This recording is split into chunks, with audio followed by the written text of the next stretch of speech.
পাকিস্তান থেকে যে সমস্ত মানুষরা ভারতবর্ষে ঢুকেছে সেই মানুষগুলোকে সবার আগে বের করতে হবে। কেননা তারা ভারতবর্ষে থেকে ভারতবর্ষের অর্থনীতি কিভাবে তারা নষ্ট করছে সেটা আমরা সকলে জানি।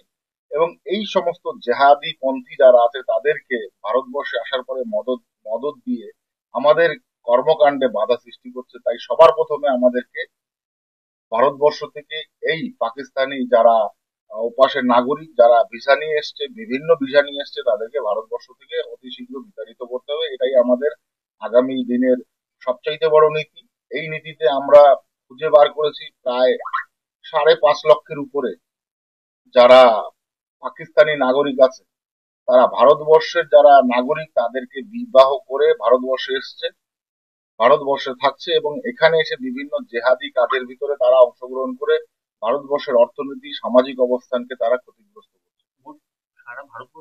সারা ভারতবর্ষে 5.5 লক্ষের উপরে পাকিস্তানি সিটিজেন তারা এখানের সিটিজেনদের বিবাহ করেছে, চাই সে পুরুষ হোক বা মহিলা হোক, যে কোনো অবস্থাতে। এই যে সিচুয়েশন, এই সিচুয়েশন থেকে আমাদের কঠোর যে নীতি প্রয়োগ করতে হবে, তাদেরকে ভারতবর্ষ থেকে বিতাড়িত করতে হবে। আমরা সর্বদলীয় বৈঠক করেছিলাম সেন্ট্রালে মাননীয় প্রধানমন্ত্রীজির নেতৃত্বে। সেখানে সিদ্ধান্ত চরম থেকে চরমতম অবস্থান কেন্দ্র সরকার আগামীতে নিতে চলেছে। আপনারা দেখেছেন বিগত সময়ে সার্জিক্যাল স্ট্রাইক থেকে শুরু করে বহু নীতি নির্ধারণ করে কেন্দ্র সরকার চলেছে। তো এখানেও এক চুল তাদের ক্ষমা করা হবে না।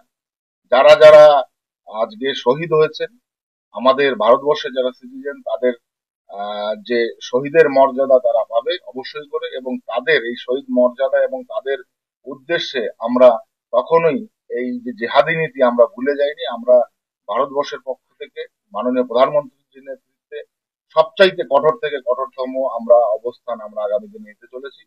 দেখুন, যবে থেকে আমাদের ভারতীয় জনতা পার্টির সরকার গঠন হয়েছে তবে থেকেই ভারতবর্ষের ভিতরের অবকাঠামোকে ডেভেলপমেন্টের জন্য নানা রকম পলিসি আমরা কেন্দ্রে পার্লামেন্টে নিয়েছি।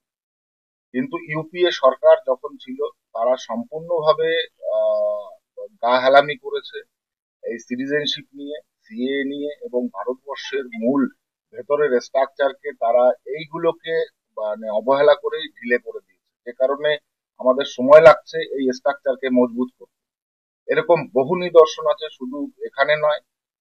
আপনারা ভালো করে দেখেছেন কিছুদিন আগে ইসে গুজরাটে, সেখান থেকে প্রায় 400-র মতো বেনাগরিকদের পাকড়াও করা হয়েছে এবং তাদেরকে এখন তারা ইসে জেলের ভেতরে রয়েছে। এরকম অনেক জায়গা থেকে ধরপাকড় শুরু হয়েছে। আমি মনে করি এটা শুরু হলে ভারতবর্ষের ভিতরে এই হানাহানি রাহাজানি যারা করছে সন্ত্রাসবাদ, তার আগের দিনে আর সুযোগ পাবে না এবং চরমভাবে আগামী দিনে শাস্তি এরা পাবে।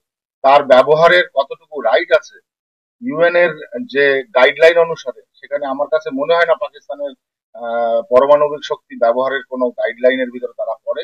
আর আমার এও জানা নেই যে তাদের পারমাণবিক শক্তি কতটা শক্তিধর। ঠিক আছে, ভেতরে ড্যাম পড়ে গেছে, তাদের ম্যাক্সিমাম বন্দুক থেকে শুরু করে, কামান থেকে শুরু করে, ট্যাঙ্ক থেকে শুরু করে সমস্ত কিছুতে, ঠিক আছে, বালি ভরা। তো অতএব তাদের যে সেনা প্রধান সেও কাঁপছে থরথর করে, তাদের সেনারা অলরেডি রিজাইন দেওয়া শুরু করেছে। এমতো পরিস্থিতি আগামী দিনে আপনারা দেখেছেন যে শুধু জল চুক্তি বন্ধ করাতে কেঁপে উঠেছে পাকিস্তান সরকার।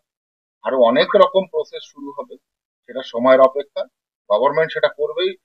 গভর্নমেন্ট বদ্ধপরিকর পাকিস্তানকে টাইট দেবে এবং পাকিস্তানকে শিক্ষা দেবে আগামী দিনে যাতে পাকিস্তান থেকে এই সমস্ত জেহাদি বা উগ্রপন্থীবাদকে প্রক্সি দিয়ে ভারতবর্ষে যাতে আগামী দিনে এই সমস্ত সন্ত্রাসবাদ না চালাতে পারে।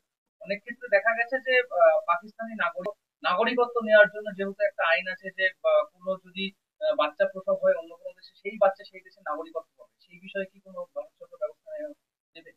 51 এর সিটিজেনশিপ অ্যাক্ট এবং 55 এর যে সিটিজেনশিপ অ্যাক্টের যে ধারা হয়েছে, লাগু হয়েছে, সেই অনুসারে 87 সাল পর্যন্ত যারা ভারতবর্ষে এসেছিলেন তারা জন্মসূত্রে ভারতবর্ষের নাগরিকত্ব পাবে।